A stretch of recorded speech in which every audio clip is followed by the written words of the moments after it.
Hello friend, अस्सलाम वालेकुम, नमस्कार, आदाब। कैसे हैं आप लोग? उम्मीद है आप लोग ठीक ठाक से होंगे, मज़े में होंगे, जहाँ भी होंगे खुश होंगे, एंजॉय कर रहे होंगे अपनी लाइफ को। तो बाबा जी, आज हम बात करने वाले हैं थोड़ा सामाजिक मुद्दे पे, और कुछ ऐसे ही शोएब भाई मिले तो हम बोले इनसे कुछ जानकारी लेते हैं, क्योंकि समाज में बेहयाई, बेशर्मी और लापरवाही काफ़ी बढ़ गई है। तो फिर हम लोग यही चलते चलते थोड़ा सा बात करेंगे। आप लोग को अगर समय तो आप लोग सुन के जाइएगा। वसीम बाबू, ज़िंदगी में जानते हो एक मज़े की बात ये बताते हैं, जब एक आदमी नॉर्मल फैमिली से होता है, जिसे हम कहते हैं मिडिल क्लास फैमिली से, तो उसके अंदर एक चीज़ आपने देखी होगी कि उसे अपनी ज़िंदगी से शिकायतें बहुत होती हैं। हाँ, और शिकायतें ऐसी ऐसी होती हैं कि अगर आदमी सुने तो ऐसा लगेगा कि ये ज़िंदगी जीना ही नहीं चाहता है। हाँ। और एक उन्हीं शिकायतों में से एक बहुत बड़ी शिकायत ये होती है कि वो ये कहता है कि यार मैं किसी बड़े घराने में क्यों नहीं पैदा हुआ। हाँ, ये मेरी भी है खुद। हाँ, मैं बड़े घराने में क्यों नहीं पैदा हुआ। मेरे भाई, आप देखिए, जो बड़े घराने में पैदा हुए हैं उनकी ज़िंदगी में है क्या? उनके पास गाड़ियां हैं, अच्छे कपड़े हैं, ब्रांडेड शूज है, ब्रांडेड सामाने हैं, लेकिन वो आ कहाँ से रहा है? बाप के पैसे से। वो प्राउड ये फील कर सकते हैं कि यार मेरा बाप इस लायक है कि वो मुझे ब्रांडेड पहनाता है, लेकिन बाप को वो फीलिंग नहीं आती है जो फीलिंग उस ब्रांड पे बाप को आनी चाहिए थी। तो मैं सिंपल सा यही कहता हूँ, हमेशा लोगों से कहता हूँ, एक गरीब बाप का बेटा बनने में आप शर्म मत करिए। वो अलग चीज़ है कि वक्त है आज आपके साथ नहीं है। हाँ। कोशिश ये करिए कि आप एक गरीब बाप का एक अमीर बेटा बने। ये मायने रखता है मेरे। और ये बनना बहुत ज़रूरी है। हो सकता है कि वो दौर क्या रहा हो, किस वजह से आपके पिता या हमारे पिता या जो भी हैं उस समाज में जो रह रहे हैं मिडिल क्लास में, क्यों वो आगे नहीं बढ़ पाए, क्या वजह थी? जिम्मेदारियां थी या वक्त से पहले बहुत हालत ख़राब था? क्योंकि आदमी अपने हालात में धीरे धीरे इजाफा करता जाता है, सुधार करता जाता है, और वो धीरे धीरे उसका सुधार होता चला जाता है ना। तो एक वक्त ये होता है कि बच्चे को थोड़ा बहुत करना पड़ता है, और वो अपनी जिम्मेदारी समझे, अपनी गरीबी को, गुर्बत को वो कोसे ना, बल्कि उससे लड़ने की कोशिश करे।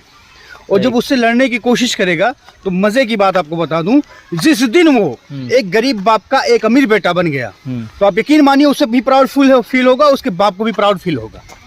क्योंकि जिस ब्रांडेड के नाम से उसके बाप को इस समाज में नीचा दिखाया गया है, छोटा बताया गया है, या उसके कपड़ों पर, उसके चप्पल पर या उसके स्लीपर पर मजाक उसका बनाया गया है, तो बेटा ये पढ़ ले कि मैं कमा रहा हूँ। मैं क्योंकि अक्सर मैं देखता हूँ कि जब बच्चे कमाते हैं, गरीब बाप के जब बच्चे अमीर बनते हैं, तो वो ज़्यादातर अपनी लाइफ पे फोकस करते हैं, बराबर, खुद ब्रांड पहनते हैं। तो इसमें मज़ा नहीं है।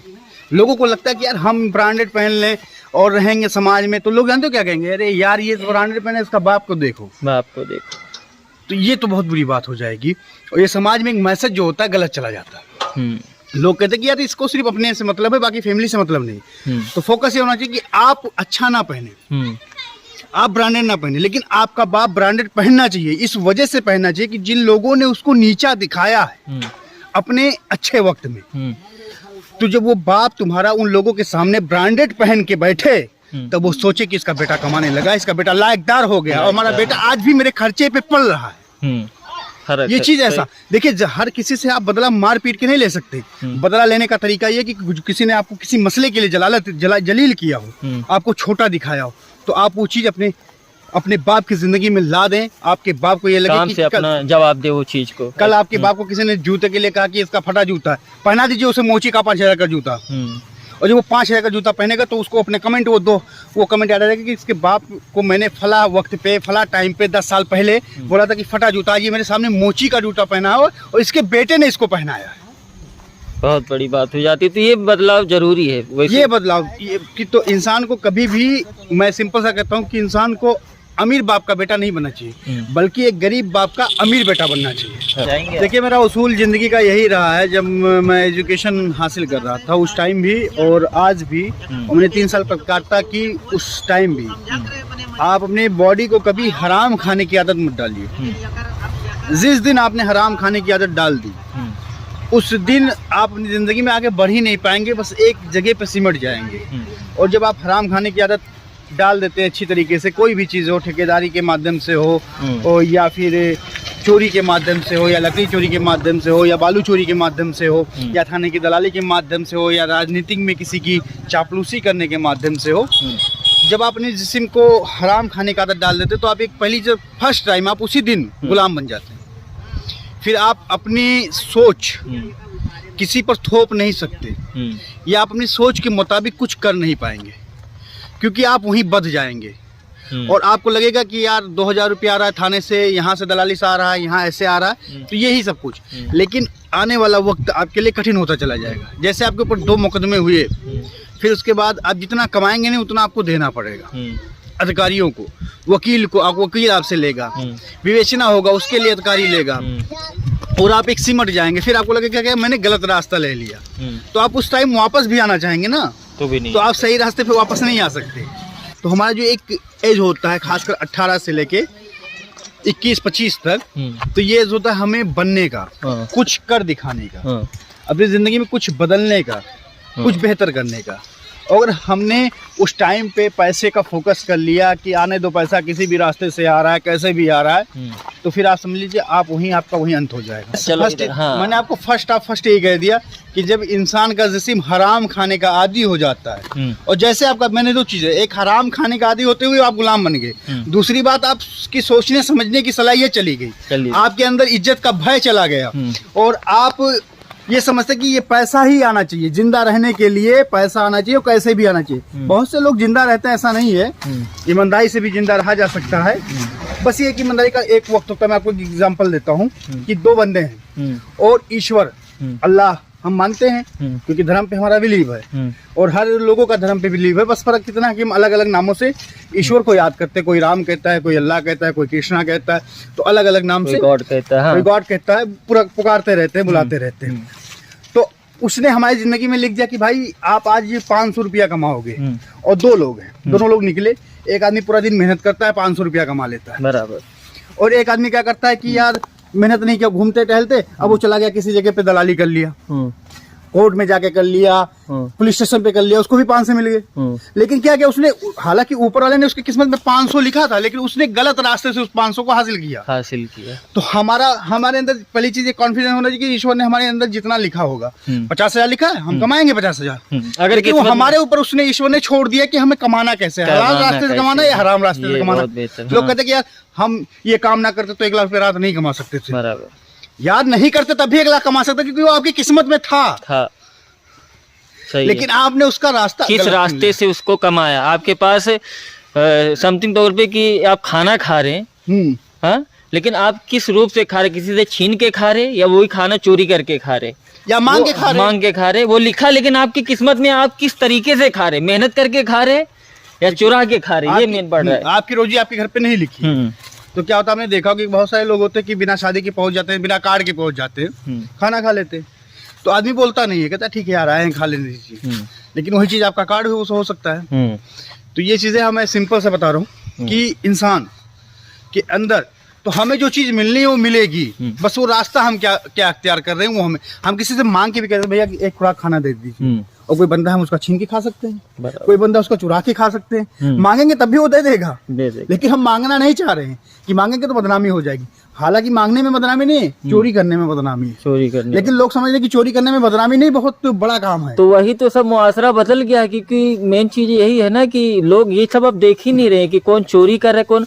मैं देखता हूँ ना, मैं ये माहौल देखता हूँ कि जो लोग पैसा कमा रहे वो चुरा के ला रहे, बेईमानी करके ला रहे, किसी गरीब का हक मार रहे, सुनिए, लेकिन उनकी तारीफ हो रही है, उनको समाज में इज्जत मिल रही है, और उनका हो सकता है कि मुंह पे इज्जत दे रहे, पीठ पीछे गाली, लेकिन उनको उनका बढ़ाई दे रहे हैं। नहीं, इज्जत देने का मामला, उनको बढ़ावा तो मिल रहा है, बढ़ावा दे रहे, इज्जत दे रहे, मैं ये नहीं कह रहा हूँ। समाज में 80% लोग ऐसे लोगों को इज्जत देते हैं, क्योंकि उनका भी काम जो होता है इन्हीं सब चीजों से होता है या विलुप्त होता है। लेकिन जो वो काम नहीं करता, उस काम से नहीं कमाता, वो उनका विरोध करता है। वो सीधा कहता है नहीं यार ये आदमी ठीक ही नहीं है, इसका रास्ता ही गलत है कमाने का। मैं आपको बता दूं, जैसे आप एक टेबलेट चलती है, आप जानते होंगे उस टेबलेट के बारे में, नींद की टेबलेट। इसको 3 तरीके से लोग इस्तेमाल करते हैं। एक तो बीमार जो है वो तो उसके लिए तो भाई जरूरी है, एक तरीका है। दूसरा तरीका आप ये जानते होंगे कि यार ये टेबलेट जो है ये खास तौर से लोग नशा करने के लिए करते हैं, नींद वाला। और एक तीसरा उसका जो है वो बहुत भयानक है और खतरनाक भी है। खतरनाक इसलिए कि वो पूरे समाज के लिए खतरनाक है, एक आदमी के लिए नहीं है। तो उसमें एक टेबलेट होता वो या तो किसी लड़की को दे देना जैसे जो उसकी गर्लफ्रेंड हो, और फिर उसको देने के बाद वो घर में खाने में, दाल में, चावल में, सब्जी में, सॉरी चावल में नहीं सब्जी में और दाल में मिला देती। आप एक घर में, सिर्फ एक घर में आपने वो टेबलेट दी है, पास पड़ोस को नहीं दिया है। पास पड़ोस देख रहा है क्या हो रहा है, चल रहा है, वो जान रहा है, वो भी इग्नोर कर रहा है, तो दोनों लोगों को नुकसान है। दोनों लोग को नुकसान है, क्योंकि वो इग्नोर कर रहा है, कल उसके साथ होगा तो वो फैमिली जिसके साथ हो रहा है वो देखिए इग्नोर कर देगी, वो भी इग्नोर कर देगी। दूसरी चीज उसने दोस्त से शेयर किया। आज मैं देख रहा हूँ ज्यादातर खास करके इस समाज में कि बहुत सारे लोग दोस्ती इस बेस पे करते हैं कि उनका मामला या उनके परिवार में कुछ होता है, जैसे बहनों के साथ या बेटी के साथ, तो उसमें दोस्ती कर लेते हैं। अब आप उसी से बता रहे हो कि यार ऐसे ऐसे हमने रास्ता अपनाया, तो आप तो उसे बता रहे हो ना कि आप बेटा सीधा आओ मेरे घर में, इस तरीके से आ सकते हो तुम। अभी तुम दोस्त बन के घर तक आ रहे हो, चाय पानी पी के जा रहे हो, दिन में दीदार करके आ रहे हो। जैसे ज्यादातर दोस्ती का मामला मैं नहीं कर रहा हूँ, बहुत ही कम लोग, क्योंकि दोस्ती का जो स्तर है वो बहुत घटिया हो चुका है, बहुत घटिया हो चुका है। क्योंकि मतलबी वाले दोस्त तो मैं हमेशा ये कहता हूँ कि दोस्त आपके कम हों, लेकिन ऐसे हों जिनकी सोच अच्छी हो, जिनकी जहनियत अच्छी हो, जिनके नजरिए अच्छे हों, जो समाज में एक अच्छी विचार रखते हो। आप ऐसे लोगों को दोस्त बनाएं। जो दूसरों के साथ गलत करते हो, अगर आप ऐसे लोगों को अपने साथ रखेंगे और खासतौर से बराबर साथ रखेंगे, तो कल को वो आप पर भी हमलावर हो सकते हैं। यार कि मेडिकल वालों को लगता है हमने दे दिया, जैसे मेडिकल वालों को लगा हमने दवा दे दिया, भैया ये जो करना हो करे, उससे हमको नहीं मतलब।